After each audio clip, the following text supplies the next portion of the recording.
Hello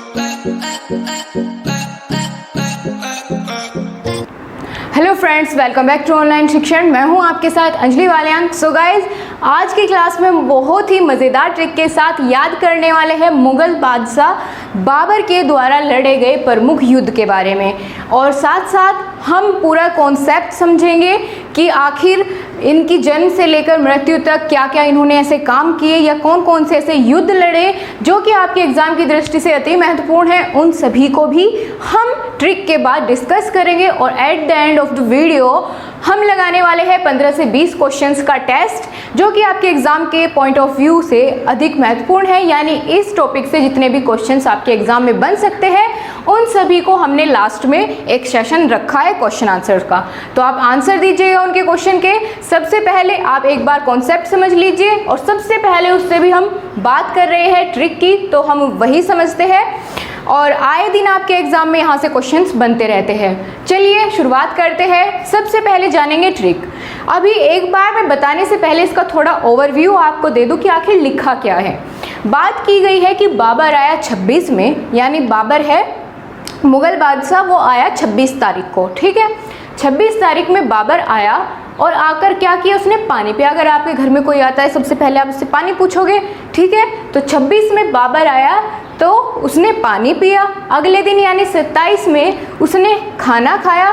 फिर बात करें 28 की, तो 28 में उसने चंदा दिया। ठीक है, यानी खाया पिया और फिर उसका क्या कहते हैं उसे, उसका जो भी अमाउंट बैठता था चंदा उसने दे दिया 28 को। फिर 29 को क्या हुआ, वो पैसे दिए और घर चला गया अपने। अगले दिन 30 को क्या हुआ, उसकी मृत्यु हो गई। कहने का तात्पर्य यही था। अब एक बार देख लेते हैं कि ट्रिक क्या है। बाबर आया 26 में, पानी पिया, आकर के 26 में 27 में खाना खाया और 28 को दिया चंदा, 29 को घर चला गया, 30 को हो गई उसकी मृत्यु। अब ये आप सोच रहे होंगे कि मैं ये क्या कह रही हूँ, तो थोड़ी पेशेंस रखिए। अभी देखते हैं इसका कितना कमाल होने वाला है। इससे हम याद करेंगे कि कब बाबर ने कौन सी लड़ाई लड़ी, यही हम इसके थ्रू जानने वाले हैं। तो चलिए अब आगे बढ़ते हैं। सबसे पहले जो कोमे से पहले वाली लाइन है इसको रखेंगे।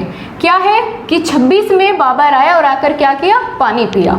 ठीक है, 26 से क्या मतलब है, इससे मतलब है 1526 से। ठीक है, अब क्या हुआ 1526 में, पानी का क्या मतलब है, तो इसका मतलब है पानीपत का युद्ध। ठीक है, 1526 में क्या हुआ, पानीपत का युद्ध हुआ। कौन सा, प्रथम युद्ध। ठीक है, 3 युद्ध हुए थे पानीपत के, उनमें से जो प्रथम हुआ था वो बाबर और इब्राहिम के बीच में लड़ा गया था। तो पानीपत का प्रथम युद्ध हुआ 1526 में। इसको रिलेट करने के लिए ही ये ट्रिक बनाई गई है। तो 1526 में पानीपत का प्रथम युद्ध लड़ा गया जिसमें बाबर की विजय हुई। ऑफ कोर्स बाबर की हुई, क्योंकि हम इसके बारे में बात कर रहे हैं। तो हम जो जो इसने युद्ध जीते और जो आपके एग्जाम में ज़्यादा पूछे जाते हैं उन्हीं की बात करेंगे। उसके बाद आगे चलते हैं। क्या लिखा है, 27 में खाना खाया, यानी 26 के बाद 27। बात आती है अगले साल की, यानी 1527 ईस्वी में। कौन सा युद्ध लड़ा गया, खाना से रिलेट करिए, खानवा। खानवा की लड़ाई हुई 1527 में। खानवा का युद्ध लड़ा गया 1527 ईस्वी में। उसके बाद बात की गई है 28 को चंदा दिया, यानी 1528 की। तो 1528 में कौन सा युद्ध होता है, तो ये होता है चंदेरी का।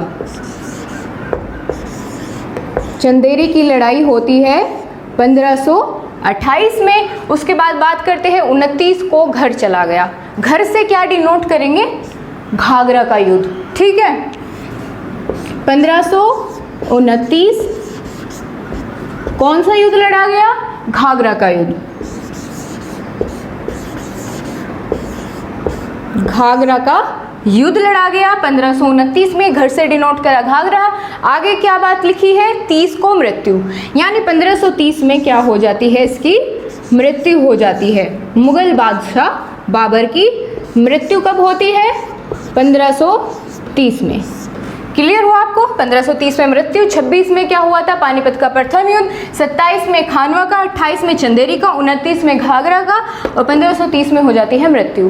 तो यही कुछ हमने इस चीज़ से जाना, यानी ट्रिक के थ्रू हमने ये सब जान लिया है कि कौन से ईस्वी में कौन सा युद्ध लड़ा गया। और ये तो आप जानते हैं क्योंकि बाबर की बात करें तो इन चारों युद्ध में बाबर की ही विजय हुई थी। तो चलिए अब चलते हैं और पूरा कॉन्सेप्ट समझते हैं कि आखिर किस तरह से इनका कब जन्म हुआ, क्या इनकी माता का नाम है, कौन कौन सी उपाधि इनको मिली, सभी के बारे में विस्तार से जानेंगे। तो चलिए स्क्रीन पर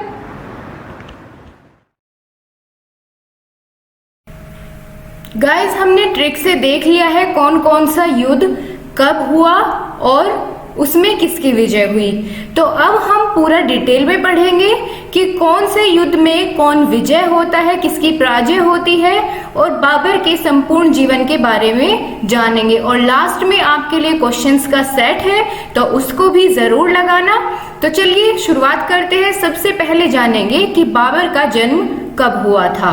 तो बाबर का जन्म होता है 24 फरवरी 1483 ईस्वी को फरगाना में। ठीक है, फरगना में इनका जन्म होता है 24 फरवरी 1483 ईस्वी को। इनका पूरा नाम होता है जहीरुद्दीन मोहम्मद बाबर। ये इनका पूरा नाम है जो कि काफी सारे लोग नहीं जानते, तो इनका पूरा नाम यही है। और बाबर का शासनकाल था 1526 ईसा से 1530 ईस्वी तक इन्होंने शासन किया था। 1526 से 1530 ईस्वी तक इन्होंने शासन किया था और 1530 में ही इनकी क्या हो जाती है? मृत्यु हो जाती है। और जहीरुद्दीन मोहम्मद बाबर इनका पूरा नाम है। क्लियर है फ्रेंड्स? अब जानते हैं मुगल वंश की स्थापना किसने की थी। तो की थी बाबर ने। और कब? 1526 ईस्वी में। और बादशाह की उपाधि बाबर को कब मिली? 1507 ईस्वी में बाबर को बादशाह की उपाधि दी गई।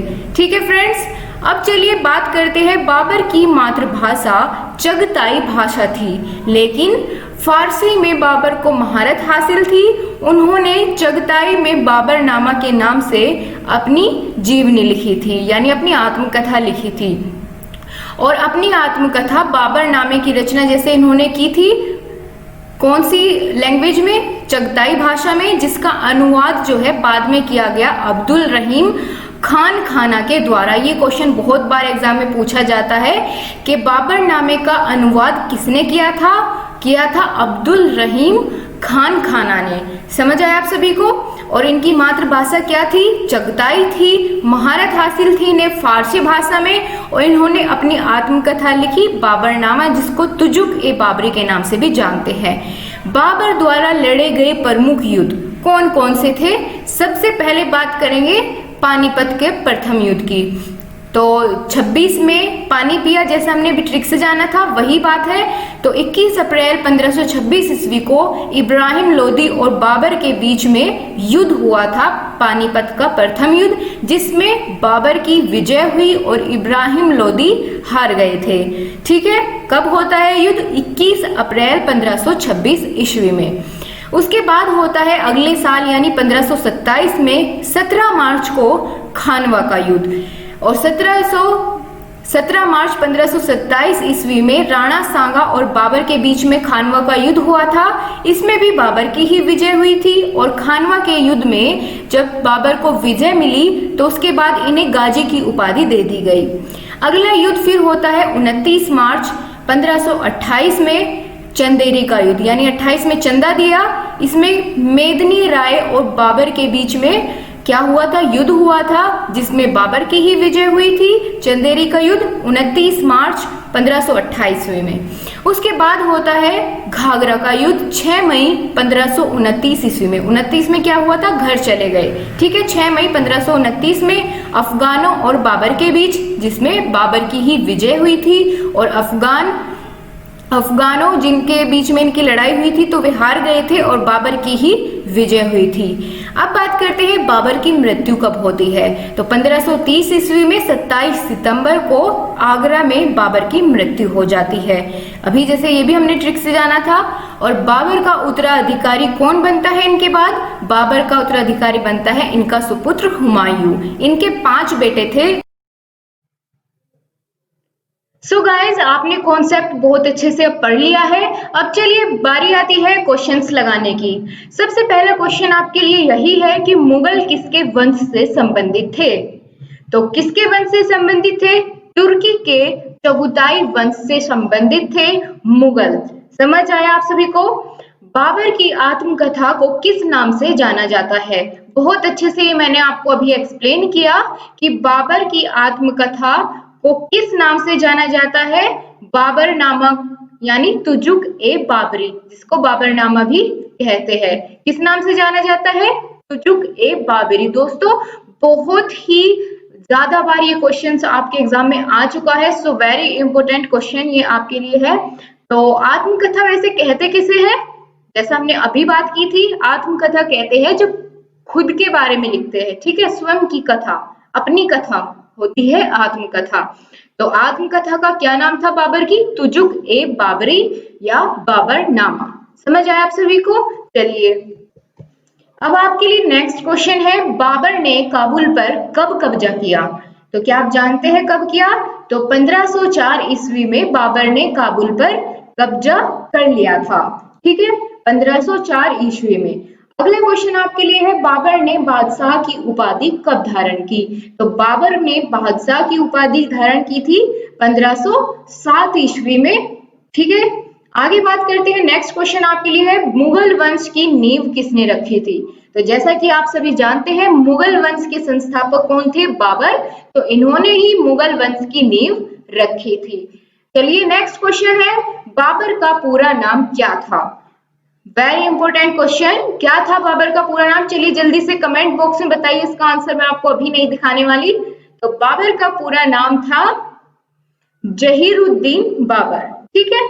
समझ आया आप सभी को? आगे बढ़े, बाबर का जन्म कब और कहां हुआ था? तो 24 फरवरी 1483 में फरगना में बाबर का जन्म हुआ था। 24 फरवरी 1483 में कहां? फरगना में। पानीपत की पहली लड़ाई कब हुई थी? तो वो हुई थी 1526 में। कब पानी पिया था? 26 में, ठीक है। बाबर आया था 26 में, 26 में पिया था क्या? पानी पिया था। तो पानीपत की पहली लड़ाई कब हुई? 1526 ईस्वी में। बाबर के पिता का क्या नाम था? तो बाबर के पिता का नाम था उमर शेख मिर्जा। सही है दोस्तों, उमर शेख मिर्जा बाबर के पिता का नाम था। और पानीपत की पहली लड़ाई किस किस के बीच में हुई थी? एक तो आपको डेफिनेटली याद है बाबर के, क्योंकि बाबर की बात कर रहे हैं, और दूसरे कौन थे? इब्राहिम लोदी, जिनको की हराया था बाबर ने, ठीक है। आगे बढ़े, इब्राहिम लोदी को हराकर बाबर ने किस वंश की नींव रखी थी? तो डेफिनेटली कौन से? मुगल वंश की, ठीक है ना। सबसे पहला युद्ध कौन सा लड़ा था इन्होंने? पानीपत की पहली लड़ाई, ठीक है। और उसमें क्या हुआ था? बाबर ने मुगल वंश की नींव रखी थी इब्राहिम लोदी को हरा करके। आगे बात करें, अगला क्वेश्चन आपके लिए है, खानवा का युद्ध कब और किसके बीच हुआ? तो कब और किसके बीच हुआ था? 1527 यानी 27 में खाया था खाना। किस किस के बीच हुआ था? राणा सांगा और बाबर के बीच में। राणा सांगा और बाबर के बीच में युद्ध हुआ था खानवा का। और सबसे महत्वपूर्ण क्वेश्चन जो कि आपके एग्जाम में कई बार पूछा जा चुका है, बाबर ने किस भाषा में अपनी आत्मकथा लिखी? तो इन्होंने लिखी थी अपनी आत्मकथा तुर्की में, ठीक है। तुर्की भाषा में इन्होंने अपनी आत्मकथा लिखी, और इनकी आत्मकथा का क्या नाम था? तुजुक ए बाबरी यानी बाबरनामा। और बाबर की मृत्यु कहाँ हुई थी? आगरा में हुई थी। कौन से सन में हुई थी? तो 1530 में हुई थी। आपके लिए क्वेश्चन मैं अब छोड़े जा रही हूँ, आपको ये बताना है कि बाबर का शासनकाल कब से कब तक रहा, ठीक है। आपको सन बताना है कि बाबर का शासनकाल कितना था। समझ आया आप सभी को? तो ठीक है दोस्तों, आपको आज की क्लास कैसी लगी कमेंट बॉक्स में जरूर बताइएगा, और अगर अच्छी लगी है तो लाइक करिए और अपने दोस्तों के साथ शेयर करिए। सो थैंक यू दोस्तों, मिलते हैं आपसे अगली क्लास में।